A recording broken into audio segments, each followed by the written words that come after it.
नमस्कार दोस्तों, study for all agriculture competitive exam में आपका स्वागत है। आपका अगर देखा जाए यूपी टेक्निकल असिस्टेंट जो यूपी ट्रिपल एससी का एग्जाम है, या कह सकते हैं कि जो आपका टीजीटी पीजीटी के एग्जाम है, या अदर बीएचयू एंट्रेंस एग्जाम हो गया, कोई भी कॉम्पिटिटिव एग्जाम है, एंट्रेंस एग्जाम है, वहां पे सामान्य रूप से आपका एक बड़ा ही महत्वपूर्ण सब्जेक्ट होता है। और वो सब्जेक्ट कह सकते हैं कि एनिमल हस्बेंड्री एंड कह सकते हैं कि एक तरीके से डेयरी होता है। तो यहाँ डेयरी साइंस, तो यहाँ से रिलेटेड क्वेश्चन जो हैं वो आपके कह सकते हैं कि जो आपके कॉम्पिटिटिव एग्जाम होते हैं वहां पे पूछे जाते हैं। तो अगर हम एनिमल हस्बेंड्री और डेयरी को डिवाइड करें, अगर देखें तो इसको हम तीन तरीके से, एक तरीके से चार पार्ट में डिवाइड कर सकते हैं। पहले पार्ट में आपका एक तरीके से एनिमल एंड देयर क्लासिफिकेशन, अर्थात breed of animal and there classification, अर्थात पशुओं की नस्लें एवं उनका वर्गीकरण। दूसरा जो आपका होता है लाइव स्टॉक मैनेजमेंट, अर्थात पशुधन प्रबंधन। लाइव स्टॉक मैनेजमेंट की बात करते हैं एक तरीके से, अगर इसको डिवाइड किया जाए, अर्थात पशुधन प्रबंधन। और तीसरा जो मेजर टॉपिक आपका आता है वो होता है डेयरी साइंस, अर्थात दूध एवं दूध से बनने वाले विभिन्न प्रकार के उत्पाद क्या हैं। तो डेयरी साइंस अर्थात दुग्ध विज्ञान जो है वो महत्वपूर्ण है। और लास्ट में जो आपका होता है वो होता है वेटनरी साइंस, अर्थात विभिन्न प्रकार के जो पशुओं में रोग लगते हैं उनके बारे में। तो जिसे हम वेटनरी साइंस कह सकते हैं। विभिन्न प्रकार की जो बीमारियां होती हैं, अर्थात कह सकते हैं कि पशु चिकित्सा विज्ञान। तो ये आपके चार टॉपिक हैं जो आपका एक तरीके से एनिमल हस्बेंड्री और प्लांट ब्रीडिंग है, उनको हम चार टॉपिक एक तरीके से चार भागों में डिवाइड कर सकते हैं। तो उसी में से एक पार्ट आपका है पशुओं की नस्लें एवं उनका वर्गीकरण। तो आज इस वीडियो में हम सब उसी के बारे में देखेंगे। ये पूरा का पूरा आप सबको महत्वपूर्ण है, चाहे वो यूपी टीए का एग्जाम हो या टीजीटी पीजीटी हो, एंट्रेंस एग्जाम हो, कोई भी कॉम्पिटिटिव एग्जाम हो, जनरली यहाँ से रिलेटेड क्वेश्चन सामान्य रूप से आप किसी भी पेपर का सिलेबस देखेंगे तो वहां पूछा जाता है। तो अब बात आती है सबसे पहले कि आपकी पशुओं की नस्लें उनका वर्गीकरण। तो पशुओं की श्रेणी में सबसे महत्वपूर्ण जो आपकी पशु है वो होती हैं गाय की नस्लें, क्योंकि एक तरीके से गाय की नस्लें, जिसे हम कह सकते हैं कि एक तरीके से काऊ ब्रीड्स एक तरीके से हम कहते हैं।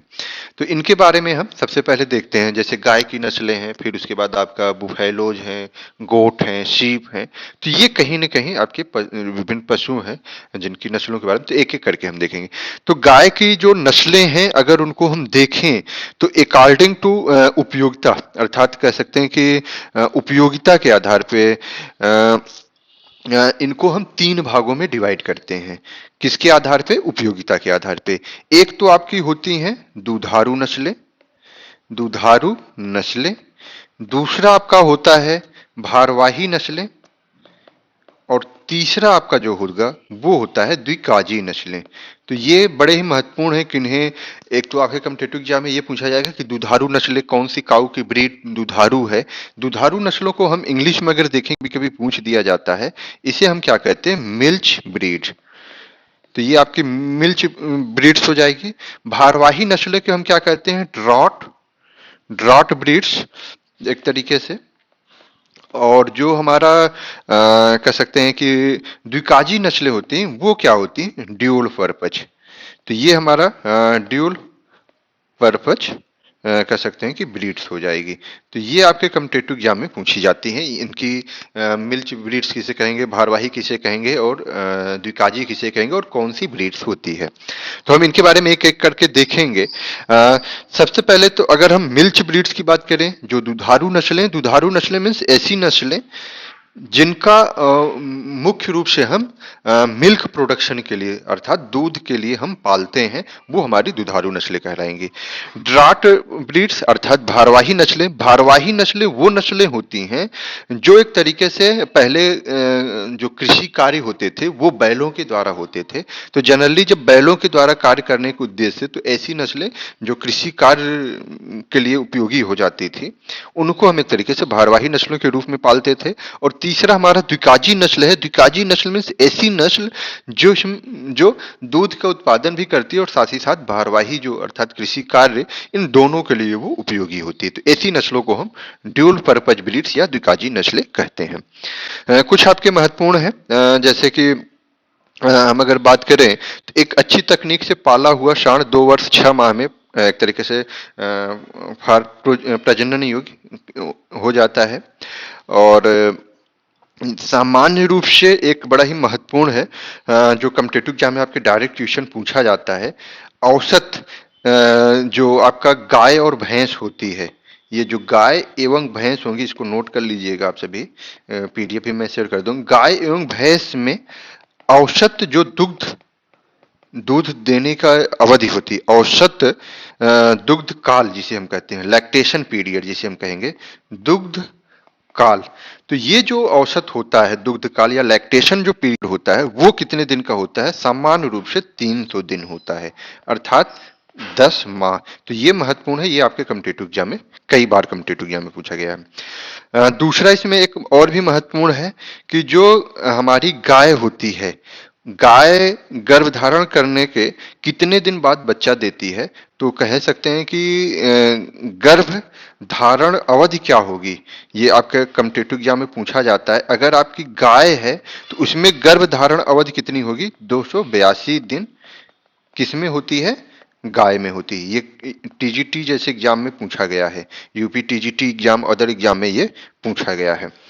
और सामान्य रूप से अगर हम देखें तो एक और इंटरेस्टिंग क्वेश्चन है, साहीवाल गाय की नस्ल भारतीय गाय में सर्वोत्तम दुधारू गाय है। ये भी एक इंटरेस्टिंग है। जो साहीवाल गाय होती है आपकी, साहीवाल गाय कह सकते हैं कि भारतीय नस्ल की गायों में, भारतीय नस्ल की गायों में सर्वोत्तम दुधारू गाय है। तो ये एक तरीके से कई बार बीएचयू एंट्रेंस एग्जाम में भी पूछा गया, सर्वोत्तम दुधारू गाय की नस्ल है। तो ये बीएचयू एंट्रेंस एग्जाम में भी पूछा गया है। तो ये हो जाएगा। जैसे साहीवाल, अब पूछा जा सकता है कि साहीवाल कहाँ? पाकिस्तान का मांटगोमरी एक तरीके से जिला जो है वो साहीवाल की नस्ल पाई जाती है। और गाय की सबसे भारी नस्ल जो है वो काकरेज है। और एक और है कि मेवाती और कोशी, मेवाती एवं कोशी, ये क्या है? ये दो नस्ल हैं, मतलब ये एक क्या है? एक नस्ल है। ये एक नस्ल है और किसकी है? गाय की है। और ये दोनों मेवाती और कोसी एक ही गाय की नस्ल है। तो इसलिए ये इंटरेस्टिंग है, कई बार ये आपके कॉम्पिटिटिव एग्जाम में पूछा गया है। इसको मान के चलिए कि ये मेवाती नस्ल जो है वो राजस्थान के अलवर और भरतपुर में पाई जाती है, और मेवाती और कोसी एक ही नस्ल के दो नाम हैं। तो एक ही नस्ल गाय की है जिसके दो नाम हैं। कई बार ये भी पूछा गया जिसके दो नाम। एक और बड़ी ही महत्वपूर्ण है, कई बार ये पूछा गया है, मैं इसको फिर से बता दे रहा हूं। ये कई बार आपकी अंगोल, ये टीजीटी पीजीटी में भी पूछा गया, अदर में। अंगोल जो है ये नस्ल है, और ये किसकी नस्ल है? जिसे हम ओगोल के नाम से जानते हैं। अंगोल एक नस्ल है जिसे हम ओगोल के नाम से भी जानते हैं, और ये नस्ल किसकी है? गाय की है। तो ये इंटरेस्टिंग है, कई बार ये आपके कॉम्पिटिटिव एग्जाम में पूछा गया कि ये किसकी नस्ल है। अगर ये पूछा जाए तो ये जो है वो गाय की नस्ल है, अंगोल, अंगोल। तो याद रखना है। तो अब अगर हम बात करें आपके जो नस्लें हैं, उपयोगिता के आधार पे आपने उनको दो भागों में डिवाइड किया, तीन भागों में डिवाइड किया। एक तो दुधारू, दूसरा भारवाहक, और तीसरा द्विकाजी नस्लें हो गई।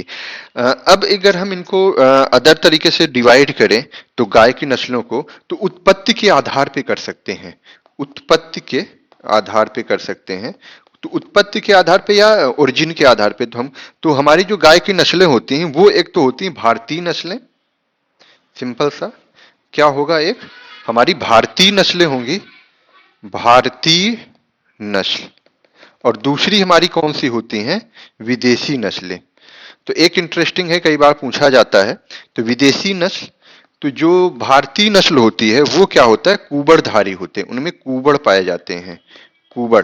जैसे अगर हम बात करें तो ये हमारा एक तरीके से सिंपल सा, एक बहुत अच्छा फिगर नहीं, लेकिन ये एक तरीके से गाय हो गई, इसके ये एक तरीके से, और ये, तो ये जो कह सकते हैं कि एक तरीके से, तो ये जो है ये कुबड़, ये जो कुबड़ पाया जा रहा है, ये कुबड़ नस्ल जो है एक तरीके से क्या कहलाएगी, ये कुबड़ जो पाई जा रही है इनको, तो ये भारतीय नस्लें हैं। और जो विदेशी नस्लें होती हैं, विदेशी नस्लों में क्या होता है कि ये कुबड़ नहीं पाया जाता है। जो विदेशी नस्लें होती हैं सामान्य रूप से उसमें जो कुबड़ होगा वो उतना नहीं होता है जितना कि हमारी भारतीय नस्लों में। अगर कुबड़ रहित है, अर्थात कुबड़ नहीं है, तो वो विदेशी नस्ल है, और अगर ये कुबड़ पाया जा रहा है, ये अगर कुबड़ इस तरीके से पाया जा रहा है, तो ये देसी नस्ल है। अब इसी भारतीय नस्ल को हमने 3 भागों में डिवाइड कर दिया था, जो आपके कॉम्पिटिटिव एग्जाम में पूछा जाता है। एक तरीके से पूछा, अभी हमने बात की थी। अब उनकी वैरायटी, मतलब कि एक तरीके से ब्रीड्स को याद रखना है। पहला जो ब्रीड्स था वो क्या था, मिल्च था, अर्थात जिसे हम कहते हैं दुधारू। तो दुधारू के अंतर्गत आपकी कौन कौन सी ब्रीड्स आती हैं, डायरेक्ट आपके कॉम्पिटिटिव एग्जाम में पूछा जाता है। तो मिल्च के अंतर्गत साहीवाल पहला हो गया, दूसरा आपका हो जाएगा लाल सिंधी, ये टीए के एग्जाम के लिए बहुत ही महत्वपूर्ण है। उसके बाद आपकी गिर है और देवनी है। तो ये 4 जो हो गए वो क्या है, आपकी मिल्च अर्थात दुधारू नस्लें हैं, भारतीय दुधारू नस्लें। उसके बाद दूसरा जो आपका हो जाएगा वो भारवाहक हो जाएगा। अब भारवाहक अगर नस्लों की हम बात करें, जो आपकी भारवाहक कौन कौन सी नस्लें हैं, तो उसमें कहीं न कहीं आपकी, जैसे अगर बात की जाए, हम मेवाती की बात कर लें, तो मेवाती तो आपका द्विकाजी पर्पज के अंतर्गत आती है, लेकिन जैसे अगर देखा जाए तो डिफरेंट अदर्स हैं, जिनको हम एक तरीके से भारवाही मीन्स कि जो दुग्ध उत्पादन इनका कम होता है, लेकिन हम कृषि कार्य के लिए एक तरीके से इनको हम मेजर रूप से कृषि कार्य के लिए ही प्रयोग करते हैं, जिसके अंतर्गत हरियाणा, राठी, ये डिफरेंट टाइप की हो सकती हैं। अब इसमें हम हमारा तो ये मिल्च हो गया मेजर। दूसरे नंबर पे द्विकाजी नस्ल आ रही है, द्विकाजी अर्थात जो दोनों पर्पस के, तो इसमें आपका हरियाणा है। पहले हम हरियाणा इसको देख लें, फिर ये आपकी हरियाणा नस्ल हो गई। उसके बाद आपकी थार पारकर, ये महत्वपूर्ण है, थार पारकर नस्ल हो गई। कांकरेज हो गई, कांकरेज नस्ल, ये गाय की, एक तो ये है क्या है, ये सारी गाय की नस्लें हैं। दूसरा क्या है, ये ड्यूअल पर्पज है। ओगोल हो गया, कई बार ओगोल जो है टीजीटी पीजीटी एग्जाम में पूछा गया है, ओगोली। मेवाती है, उसके बाद राठी है, अगर हम देखें कृष्णा घाटी है, कृष्णा घाटी आपका हो जाएगा। गोओ लाओ हो गया ब्रीड्स, और निमाड़ी। तो ये हमारे क्या हैं, ड्यूल पर्पज ब्रीड्स, एक तरीके से ब्रीड की कैटेगरी में आपकी आती हैं। अब इसके बाद जैसे अभी हमने बात की भारवाही नस्लें की, तो भारवाही भी आपका पूछा सकता है। जैसे आपका भारवाही नस्लों में अगर हम देखें तो इसमें आपका नागौरी है, नागौरी नस्लें हो गई, या जिसे हम एक तरीके से कह सकते हैं कि खेरीगढ़, खेरीगढ़ नस्लें।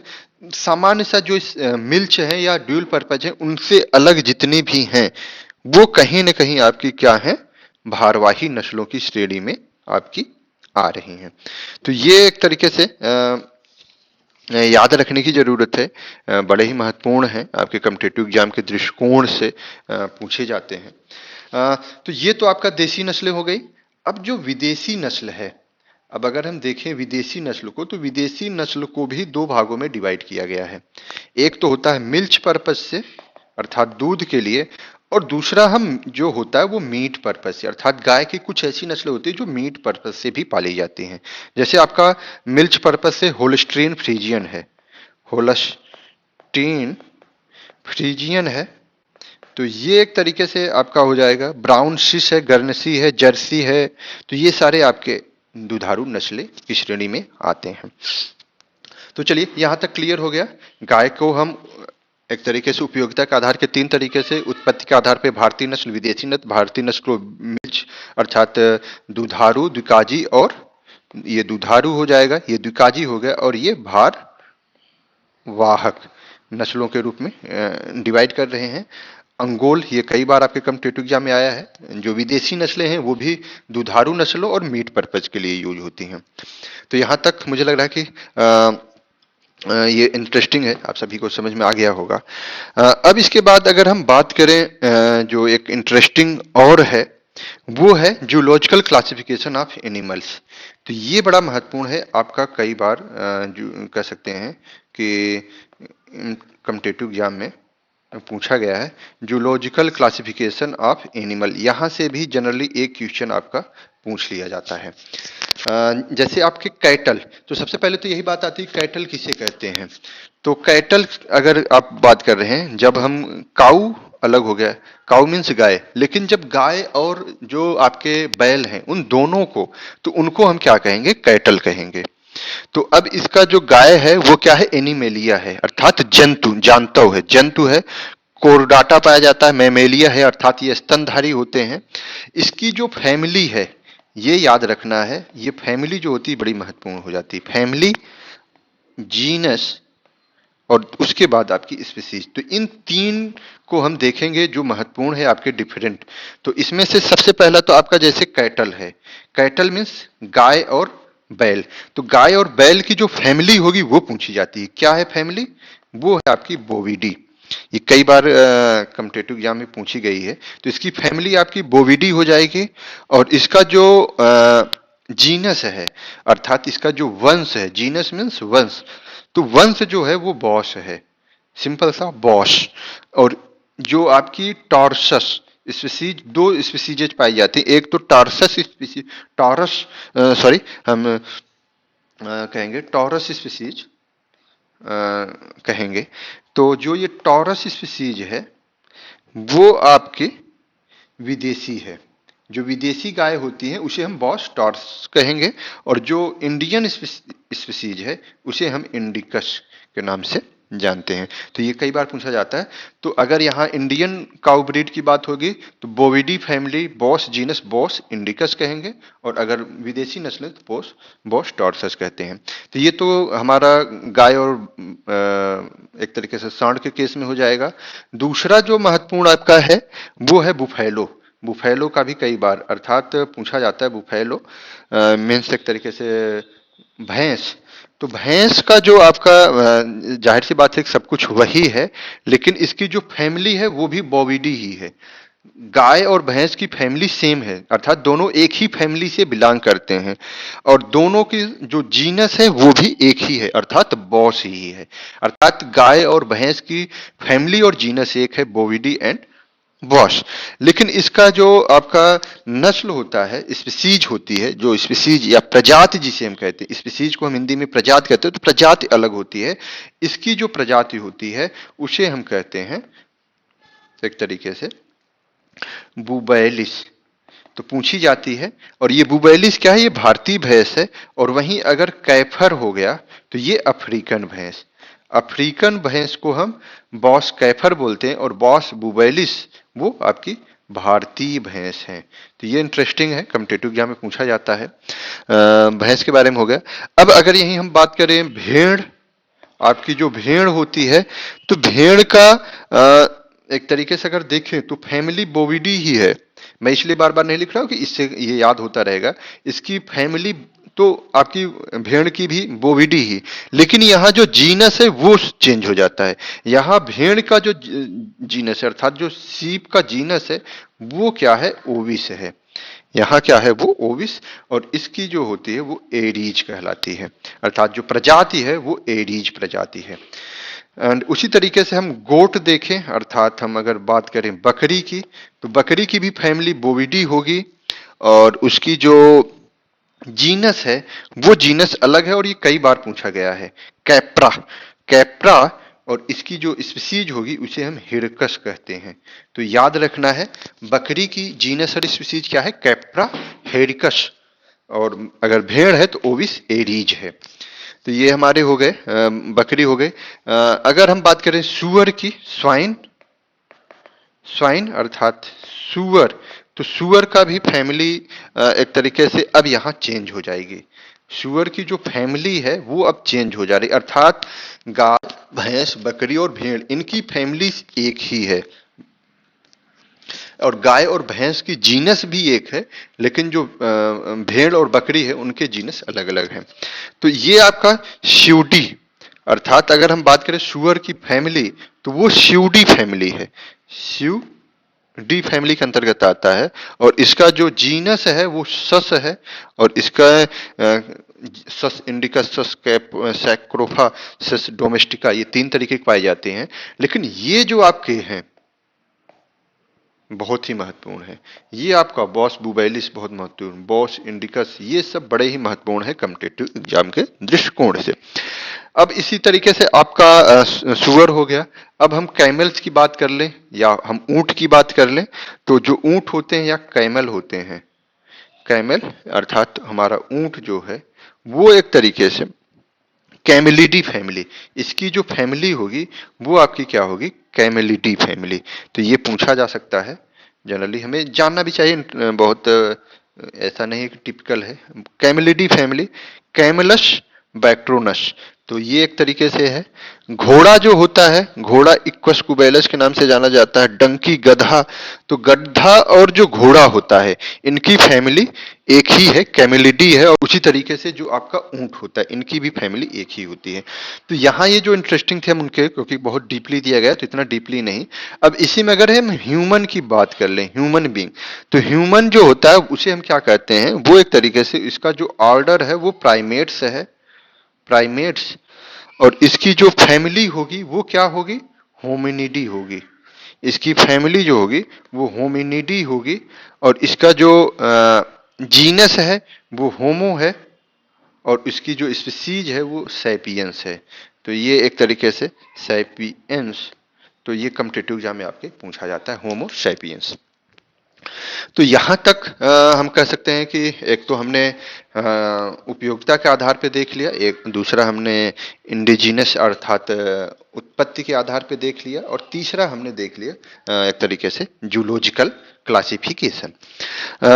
अब एक और इंटरेस्टिंग है, कई बार और पूछा जाता है, महत्वपूर्ण है, जैसे कि नवजात बछड़े को खीस उसके शरीर भर का कितना देना चाहिए, ये कई बार दिया गया है। अर्थात जो खीस होता है, जो ये खीस है, जब कोई नवजात बछड़ा होता है तो उसके भार का कितना देना चाहिए? तो 1/10 देना चाहिए। ये कई बार आपके कॉम्पिटिटिव एग्जाम में दिया गया। अर्थात अगर एक कोई बछड़ा, एक गाय कोई बच्चा देती है, बच्चे का वेट अगर 10 केजी है तो उसे 1 केजी दूध आप देंगे, 1/3 आपको खीस देना है।